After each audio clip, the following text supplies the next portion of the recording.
Welcome to On the Prowl, the perspective that matters, episode 22. I'm your host, Bill. I want to thank you guys for bearing with me last week. I had some scheduling issues and was not able to get to a podcast, but I am this week, and I hope you guys will enjoy it. I did want to start out, of course, with the blockbuster trade news that came out the other day. Full three-team trade details. Canes get Rantanen, Hall, Avs get Nekus and Drury, and then there were draft picks in there as well. Just my 2 cents worth on it is I think Carolina got an absolute steal on this.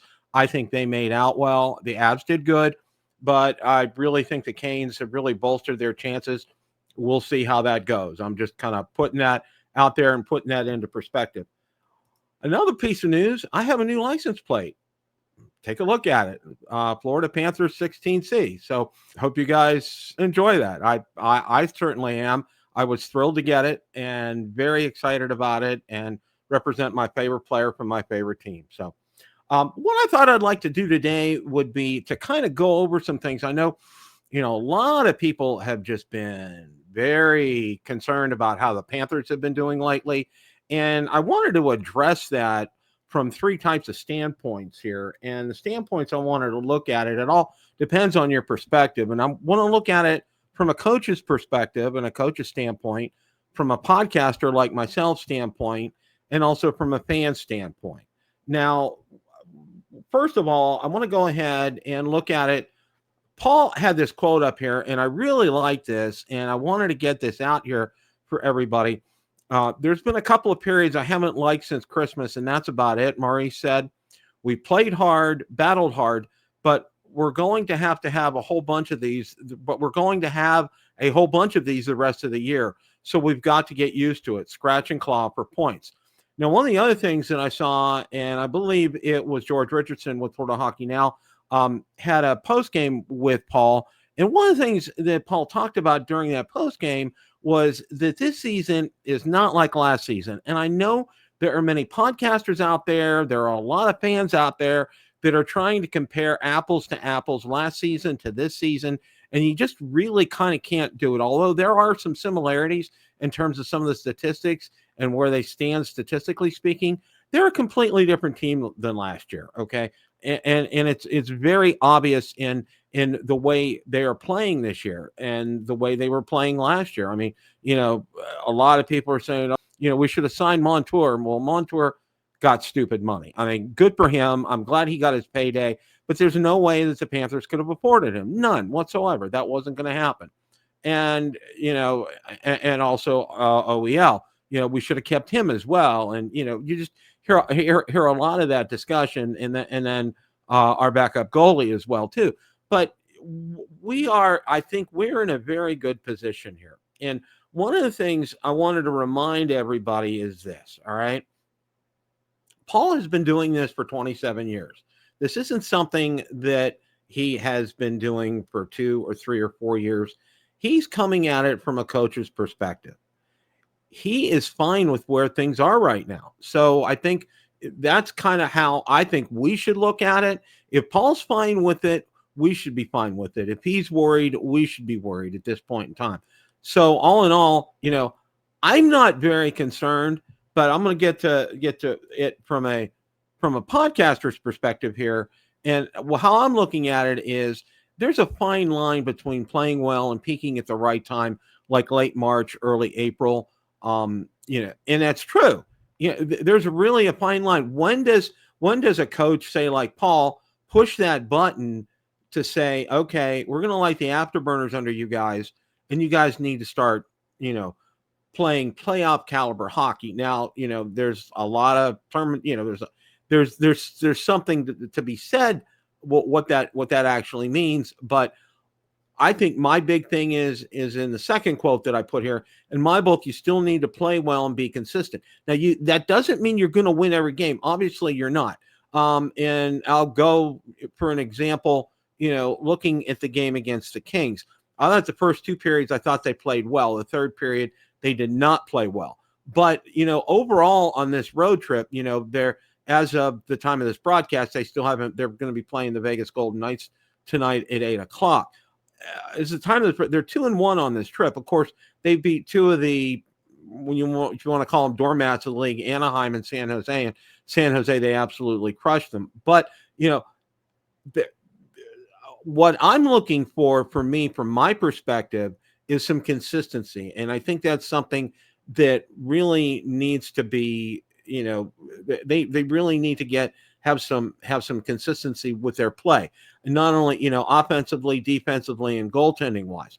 Now, for the most part, they've been getting that lately. Okay. And I say that in quotes, for the most part.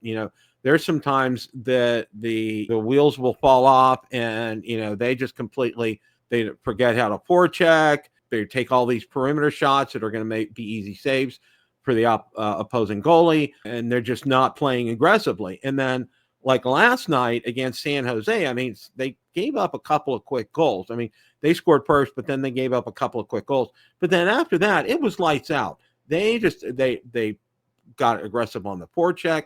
San Jose barely had any time in our zone. They were down there all the time. They chased the first goalie last night. And they had a very balanced attack. I mean, that was from a not only from a podcaster's perspective, from a fan's perspective, that was a fantastic game last night. You had 7 different players scoring goals. You had 12 different players on the score sheet last night, and you had all 4 lines contributing to the outcome of the game, which was absolutely fantastic. That's something you want to see. That's something that if you start seeing things like that on a consistent basis, sometimes you may not get the W, but if you're playing consistent like that and playing well like that, I think that bodes well for the Panthers for this season coming into the playoffs. And then the last one here, Zito may make a deal, but it has to be at the right time. Now, I've been seeing, some of my fellow podcasters, conjecturing possible trade scenarios, who with, what do the Panthers need, that kind of thing. All right. Let me say a couple of things here. One, this has to be at the right time. Okay. And I can't emphasize that enough, because if you try to pull the trigger when teams aren't really selling right now, you're not going to get something. Now, I know we talked about the intro of the blockbuster trade, and there were some reasoning and some logic behind that, because it looked like Rantanen was not going to get, weren't going to come to terms with him. So, they did something and it worked. Okay. Now, there may be something out there like that. Zito may be working on that. If he is, absolutely fine. But I think at this point in time, if you're going to try to pull the trigger, they're going to be asking a lot more. You're going to be getting, I would think, a marginal improvement, and you might be losing a key piece that you can't replace. So Zito has a balancing act to do here. He has to be very careful with how he approaches something like this. For me, at this point, I think you still want to wait. And I think you want to wait until teams are selling. Right now, a lot of teams aren't selling. All right. We're just approaching the end of January. We still got a whole month before the trade deadline in February. Plus, we have the Four Nations face-off coming up in February as well, too. So it gives some time for Zito to take a look at things, to see how they are. They're coming off this road trip, this 4-game West Coast road trip. And as Paul Maurice said, and I think it was in one of the most recent post-game interviews, we have quite a few. We still have I think we have, if I'm not mistaken, 10 more back-to-backs this year. So that really tests the team. And I think that's one of the things that he likes, is seeing how consistent they play in these back-to-back situations. And for the most part, they've done pretty good on them. Now, a couple times they'll come up flat, and, that's to be expected, but I think they are a well-conditioned team. And I think that's one thing a lot of people know about the Panthers, is they have a great strength and training and conditioning staff with them, and they really work with them. And I know a lot of the players. I know Bobrovsky, I know Sasha Barkov, a lot, and Kachuk, they're all fastidious about keeping in shape and keeping game-wise. So, all in all, as far as a trade is concerned, I think Zito is going to wait. I think he's going to wait closer to the deadline to see what other teams are different. I mean, desperate. You look at a team right now, for example, the NHL surprise of the year, which it wasn't a surprise to me, is the Columbus Blue Jackets, who I had lived in Columbus for 30 years. I had season tickets up there. I am so thrilled. I knew when they got Dean Evanson as their head coach, I knew that team would take off. Okay, he reminds me a lot of Paul. He's very structured. He's got them believing in themselves. And I think that's fantastic, And, they're right now, they're looking like they're in a wild card spot, but who knows? In Montreal, they're another surprise as well, too. Who would have thought they would position themselves to be in a wild card spot?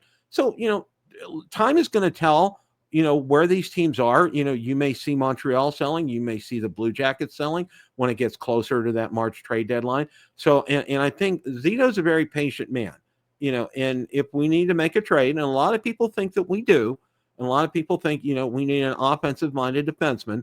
I'm just throwing that out there, that my 2 cents worth. Zito's going to he's going to make the best deal out there. I mean, he's had some legendary great deals. Okay. I mean, there's just no question about it. He's really pulled some magic. Well, Jesper Boquist, let's put that in perspective. Okay. He's had the most goals he's ever scored in the NHL this year. I think that was just a tremendous pickup by Zito. He really did his homework there, and he's playing like a house of fire. I mean, he's just absolutely fantastic. Panthers have a lot of great players, and I'll mention another one right now before we move on to the fans' perspective is Mackie Samoskevich. Mackie is everywhere, and I think some of the post-game interviews I've been seeing recently, he's really trying to pattern himself a lot. And Bennett's been a great mentor to him, and I think that's been absolutely fantastic. So hope that continues. I wish he could have gotten on the score sheet last night, but all in all, he's doing extremely well. So okay, now we're going to take a look at things right here. We're going to kind of move on, look at it from a fan's perspective. They're not playing well. No one is scoring. Our defense is MIA. They're not playing like last year. What's wrong with Bob? And Zito needs to make a deal. All right. Understand something. Okay. When you watch a lot of games, as I've watched pretty much, I think with the exception of one game this year, I've watched them all this year. You can get a little oversaturated as a fan, and coming at it from a fan's perspective, I get it and I understand it. And one of the suggestions that I have for fans out there, diehard fans, and if you're getting real frustrated with their way they're playing, force yourself, and trust me, it's hard. Force yourself to take a game or two off. It'll really help your perspective on things. I know a lot of people who have done that just to kind of get a mental reset, and it really works well. So that's something I would suggest for you guys. In some of these issues right here they're true. Okay, there are some games they're not playing well. There are some games, it's like no one is scoring until recently. Tkachuk scored last night. Bennett hadn't scored for a while. He's gotten a couple lately, which is good. Fantastic. And they're not playing like last year. Well, that's like I said earlier a few minutes ago, and Maurice addressed it as well. This is a different team from last year. We don't have OEL. We don't have Montour. It's a different team. Okay. It's a completely different team. So, we can't really compare last season to this season. And I know a lot of people said, what's wrong with Bobrovsky? I mean, that almost always comes up in any type of conversation. He can have off nights here, everybody. Okay. He's not perfect. He's a human being. He makes mistakes. But when he's dialed in, he's very dialed in. And I think, again, this comes to knowing when to push that, wanting to peak button that Paul Maurice is obviously is going to try to do, I think, probably at the end of March, beginning of April, when the playoffs roll around, because playoff Bobrovsky is different from regular season Bobrovsky. And when you see him in playoff mode, he's making saves that are highlight reel saves all the time during these games. So you want to see that at the right time.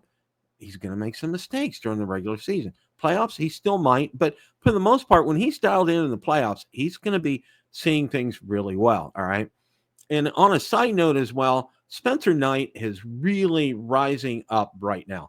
The more he plays, the better he is. And I think, one of the things that I heard from him in a post game, he's letting things come to him. He's not overthinking plays. And I think that's where he's really doing well. He's letting, he's number one, he's letting his equipment, work for him. The sticks and his pads and, his blocker, and he's doing a great job. And, he's not overthinking a lot of these plays, and kudos to him. And he's got a great perspective on things. And I really like that. He's only 24 years old. I think the future is very bright for him. I'm excited for the possibilities with him.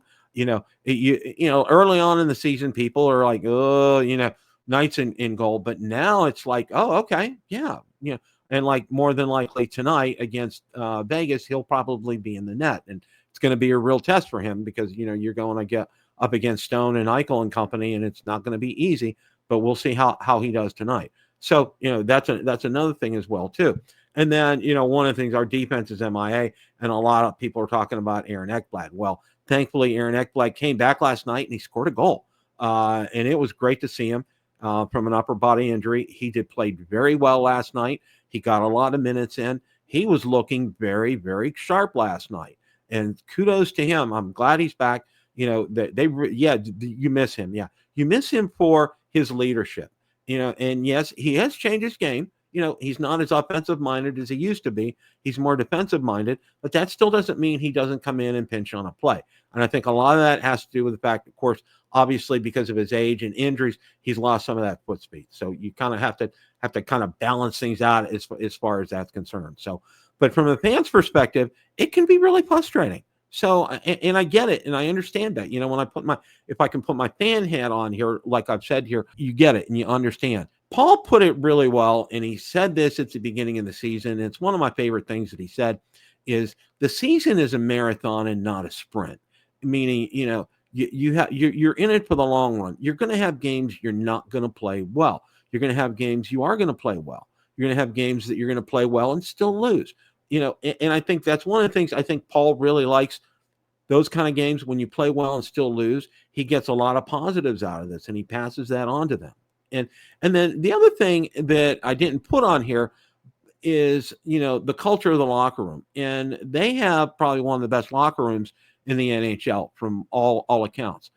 After talking to, several of the beat reporters here, fantastic ones that we have that cover the Panthers, that's one of the things they said. There's a lot of camaraderie in that locker room. It's a great place. And, there are a lot of mentors in there, and a lot of people are very selfless in there and are wanting the best for the team. And they're willing to help a lot of the new guys out. For example, as I mentioned earlier, Bennett helping out Mackie Samoskevich.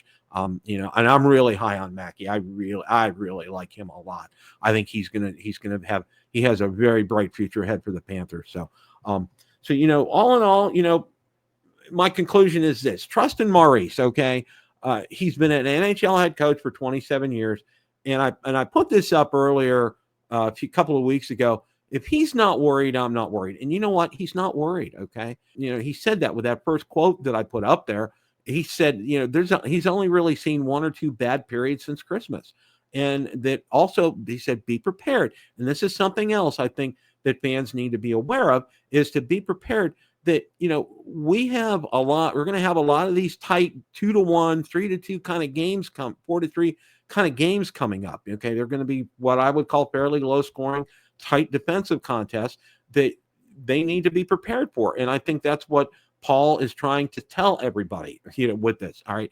These are coming. We're going to be getting these. And I think this is good preparation for the playoffs. So all in all, feel very good about where we're at. I would love to see them win in Vegas tonight and take 3 out of the 4 on this road trip. I think it's fantastic. They got a nice little homestand coming up, which is good. Four Nations is coming up in February, a little bit of a break, which is good for them. Obviously, they played a lot of hockey the past couple of years. So, all in all, I feel very good about where the Panthers are at. I'm trusting it in Paul Maurice. He's got them, I think, right where they need to be. And if Zito can pull off a deal, he's going to pull off a deal. I really feel that. I trust me. And I know he's going to do it for the betterment of the team. So that's where things are right now. So, we got some to look forward to. February's coming up. The Four Nations are coming up.